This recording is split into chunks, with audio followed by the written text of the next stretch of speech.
Good morning. While I let my tea steep, and I say good morning because it is dark outside, so you couldn't tell what time of day it is, but I'm here before everybody gets here at Atomic, and I just a couple minutes while my tea steeps to tell you about ankle circles and ankle rotation. If you take a look at these feet, first thing I like to do with anybody, including myself, is warm up my ankles. This is like an old ballerina type ankle movement. I learned it doing Tai Chi. You feel the ankles crack and pop, things go back into place. I got shoes that allow me to roll and bend my toes under. Not all shoes are gonna let you do that. But yeah, you go both directions, drag it in, push it out, drag it out, push it in, and then you can kind of stretch the outside of the ankles, stretch the inside of the ankles, actually feel that all the way up into my knee, and really just put movement into those ankles. And really where this comes from is, at least from my perspective, humbly, gratefully, is Chinese medicine and yin-yang theory.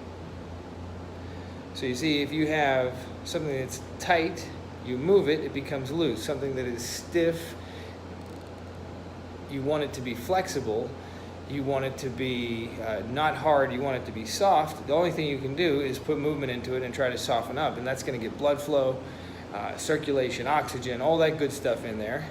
It's going to reorganize the parts and kind of remind them what their relationship are to one another, from the bones in the feet to the fascia, the tendons, the musculature, getting everything active. From there, you might want to just try a couple calf raises to get those feet fully alive and fully awake. And if you really want to balance and try to get up on your toes, gets those calves firing deep. But that's just a little something I do every day with everybody. I don't know if there's more to it than that, but I wanted to mention that Chinese medicine perspective because when you see it and it just looks like ankle circles, you go, it's just like I could do that. Does it do anything? If you apply that philosophy or that methodology to your entire body, what you'll find is that every joint can make a circle, and every joint has a full range of motion. And if you're not able to get into that full range of motion, a small circle can help carve out those extremities of that joint, and you can then start to regain and reclaim better positions and higher level function.